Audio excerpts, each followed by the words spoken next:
You are listening to Unstoppable Actors, the essential podcast for ambitious, aspiring actors with me. I'm Louise, the founder of Standby Method Acting Studio, and every week I'll be talking with you and sharing how you can become a paid, working, unstoppable actor. Because you can. An acting career is doable. Are you ready?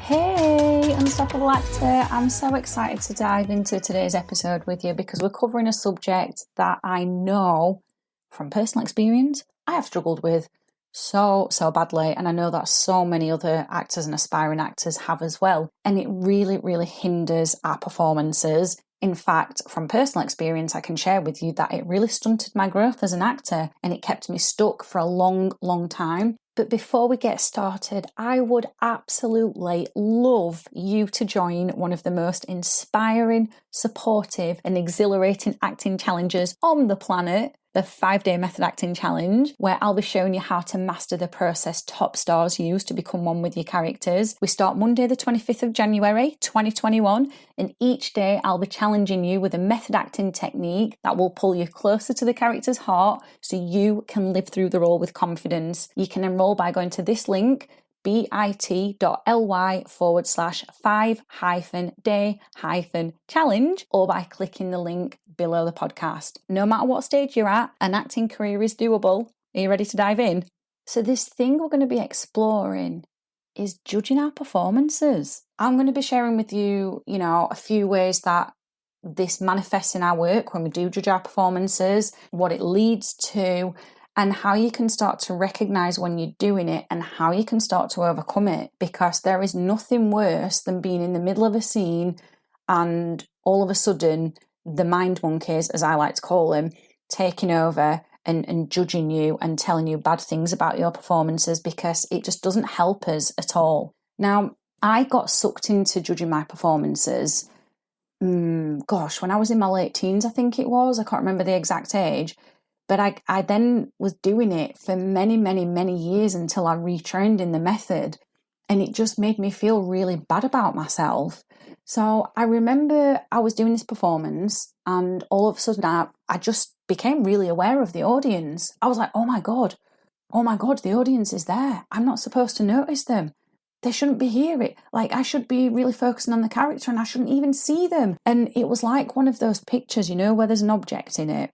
And then once you see the object, you can't unsee it. Well, it was like that for me with the audience. I literally couldn't unsee them. And it freaked me out a little bit, if I'm being honest. And that's what led to me starting to judge my performances, starting to be a really harsh critic of myself. And I had this really crazy idea. Oh, it sounds so silly now thinking back on it. But I had this idea that if I kept beating myself up, it would somehow shake me into being a better actor. Obviously, it never did. It never did at all. But because I believed that it would, I kept doing it. It was crazy, to be honest. And, maybe you've done something similar. Maybe you've done the same.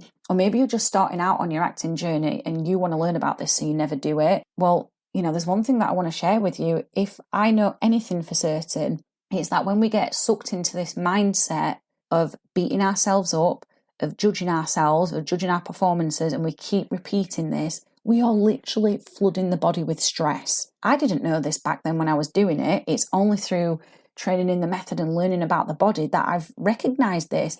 Obviously, a little bit of stress is okay, but continuously doing this and continuously flooding our body with stress is not good for so many reasons, including our long-term health, our short-term health. But obviously, I'm not a health expert. We're not here to talk about that. I'm here to talk about this from an acting perspective. Well, when we're flooding our body with stress in the middle of a performance, it disconnects us from our creativity.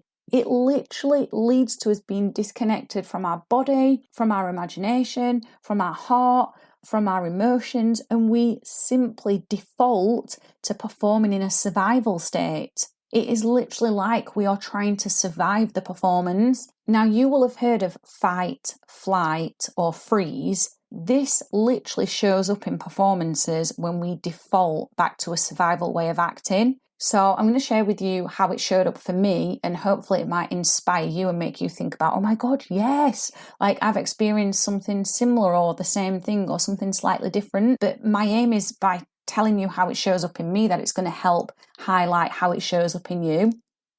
So you might have heard about, acting moment to moment. You might know what that means, or you might wonder what it means. But when we're in a state of survival, we literally cannot act moment to moment. So if we get caught up in freeze mode, which I still sometimes can actually, but now I know what I'm doing to get out of it. But before I knew how to get out of it, and it used to just manifest massively and I'd get stuck in it, what would happen is my face would feel like a big lump of concrete. Now, I know that sounds ridiculous, but bear with me on this. It literally felt like my face was really, really stiff and I could not smile. And the harder I tried to smile, the more difficult it became and the less I could. It was literally like my face would not crack at all. Now, you might feel like that in your face, or maybe that shows up in your arms and hands, where your arms and your hands just become really, really heavy and you become really aware of them and they literally won't move, or you don't know what to do with them. I've definitely heard of that and seen it so many times in actors. So it might show up that way for you, or it might show up in another area of your body. But that's how it shows up for me in this freeze mode. The other one is flight. So how that would show up for me, and again, sometimes it still can do, but I know what I'm doing with it now, is that I would rush through the performance. I would literally gabble the lines out as quick as I can, not listening to anyone, just doing everything as quick as I can just to get to the end of the performance. Maybe you've experienced something similar. Or the other way is fight mode. So I know when I'm fighting in a scene, again, just to get to the end of it, because it feels like hard work. It feels like I'm pushing and forcing things. I'm trying to push for an emotion, or I'm trying to force an emotion out, or I'm trying to force the character's physicality, or I'm trying to force a line out to sound natural, and it never ever does. So when we are judging our performances, we will literally end up, if we keep doing this repeatedly, in this fight, flight, or freeze mode, because the body always reflects what's going on in the mind. So we really want to move away from this. But before we can, you need to recognize which one of those three camps are you falling into, or are you falling into a bit of each one, which can also happen as well. The other thing I've just remembered, actually, that can sometimes happen is we get this rabbit in headlights look. And that's, to me, that would go more into the freeze camp. Obviously, we don't want that, because we know that we're then not living moment to moment. We're not actually giving our best. What used to happen to me then is I would judge myself. Obviously, it all started from this becoming aware of the audience. I would start to judge myself, beat myself up, give myself a bit of a hiding mid-performance in the hope that it would make me better. It never would. And then I would fall into one of these three camps. And then obviously I would get bad feedback. Of course I would. Why? There was no way I was ever going to get good feedback on my acting, because I was literally in this survival state, and people can pick up on that. And then I would just get stuck in this feedback loop of I'm not good enough. But then what started to happen is, and I don't know if you're anything like me, but I always want to try my best with everything. So I would try harder the next performance, like try so much harder, only to end up doing the exact same things and get stuck in this cycle of bad feedback, judging myself. And then obviously this just became a habit, and it just grew and grew and grew and grew. And the habit became so embedded in me. It was so strong, and it was so difficult to break. I'm here to tell you from personal experience that judging yourself and being the harshest critic on yourself doesn't do you any favours. It is only robbing you of the opportunities to grow and to become that powerful actor that you are more than capable of being. When I was looking back on this, what I'd realised, and I had to be really, really honest with myself, and this only came through me training in the method and learning about the body and learning about the human condition more, I realised that I was trying to achieve perfection. And perfection just isn't possible in art. Anything creative is supposed to be messy until we get to whatever it is that we're trying to express. It's supposed to be messy, but I wasn't even allowing myself to get messy. I was just aiming for perfection from the get-go. And so then I had to dig a little bit deeper and be even more honest with myself. And, maybe it would be good for you to do this. But what I realised is that my perfectionism was coming from insecurity. And I know that insecurity comes from fear. So literally, fear was running the show, and I was just getting wound up in this big, old, messy heap of tension. Now, at the studio, the first thing we start learning about before we even get a scene on its feet, before we even start any character work, is tension. We have to learn about it because it is the biggest killer of creativity. And as you've heard from my experiences, it shows up in all sorts of crazy ways. And it will do for you as well if we don't get a hold of it. Now, I really love I think it's a quote from Lee Strasberg, or maybe it's Stanislavski, I can't quite remember. But the quote is, "Tension is the occupational disease of actors." I love that quote because it is so bloody true for so many different reasons. What I do at the studio is I sometimes get my students to tell me what they associate with disease, and they come up with all sorts of really heavy words like illness, bad health, even death. Now, all of these heavy words could be a metaphor for performances plagued with tension. So judging yourself is a form of tension. And as I've already said, the mind and the body are connected. So if you are judging yourself in the middle of a scene, or even at the end, or even before it's even began, that is going to show up in your body, and you will express the judgment. You won't express the character. So I want to share 5 steps with you that could help you to start to overcome these judgments and move away from them, so you can grow into this powerful actor that you are definitely more than capable of being. So step 1 is to understand that confidence comes from doing. Yes, we can think confident thoughts, but we need to do. So we need to be open to the fact that we are going to make mistakes in scenes, and we need to make peace with this and allow ourselves to make mistakes, because it's in the doing of the making the mistake that the real growth occurs. That is the only way you are going to grow as an actor. So allow yourself to make these mistakes, be open to them, accept this as a normal part of the acting process. Because if we try to hold these mistakes back, we're going to fall back into these judgments and these criticisms of ourselves. But if we become open to making mistakes and accept them, our confidence grows, which goes back to what I said, confidence comes from doing. The second step is to learn to heal any parts of you in which you're fostering doubt in any area of your life. And you might think, what the hell is this to do with acting, Louise? But let me share with you that acting is the most personal of arts, right? It is the only art form in which we are using the exact same thing that we live life with to also create with. If we look at other art forms, if we look at a musician, for example, maybe a pianist is creating music via the external instrument of a piano. An artist or a painter, for example, is using the external instrument of, maybe a wall. Maybe they're painting on a wall, or maybe they're painting on a canvas, or maybe they're painting on paper or whatever. I don't know that much about painting. They're using something external. Now, any other art form requires the instrument that they are using to create on to be in good condition. And so it must be the same for actors. Our instrument, our body must be in good condition. So if there are any parts of you in your life that are fostering doubt, even in areas away from acting, I would definitely encourage you to start to heal that, because whatever is happening in your life can so easily show up in your acting work, and that's not what we want. Step 3 then. Oh, I love this step so much. I do it all the time, and I really wish I'd have known about this much, much sooner. And it's journaling. I'd really like to encourage you to journal on your feelings every single time doubt is creeping into a performance. Now, what I mean is, what I don't mean is like just whip a journal out mid-performance and go, hey, audience, just hang on a minute. I'm just having a moment of doubt. Let me just journal on it.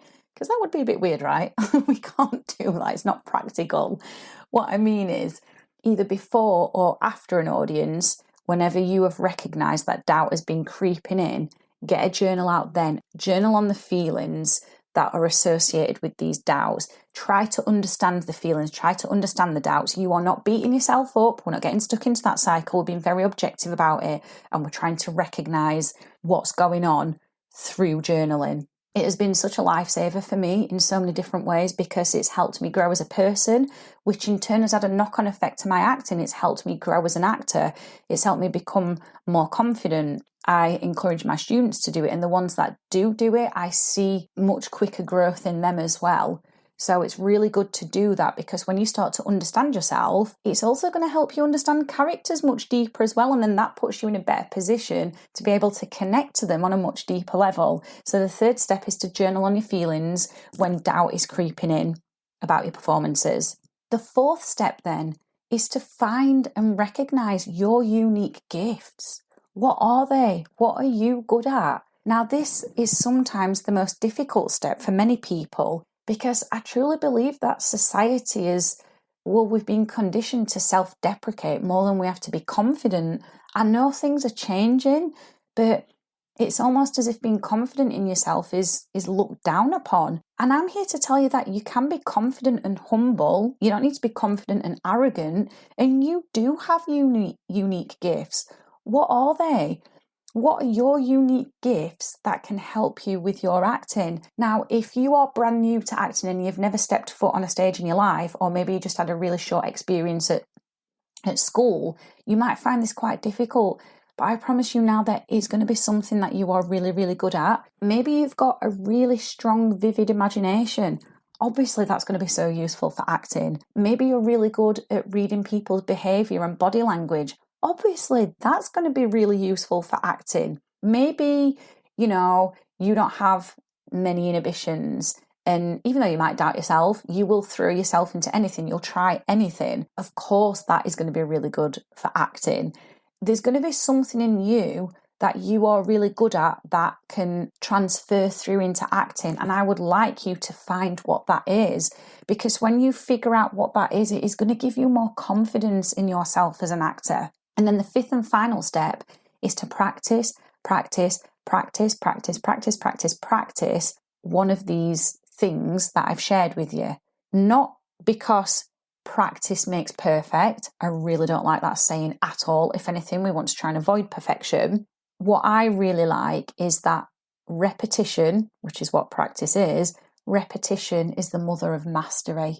Now, if you've got into such a hole with this criticizing yourself and judging yourself, that's obviously become a really strong habit. You're not going to get rid of it in 24 hours or even after doing one of these steps once. You've got to keep repeating the steps until eventually you form a new habit, and the old one of beating yourself up and criticizing yourself doesn't have as much strength or power over you. It's not to say we might ever completely get rid of it, because we might not, but we can at least replace it or create a new, stronger habit that's much stronger than the old one. So which one of those 5 steps could you do today, right now, or when you've got a spare 5-10 minutes? Which one could you do? Just decide and just do it, because doing this has got to be better than constantly judging yourself and beating yourself up.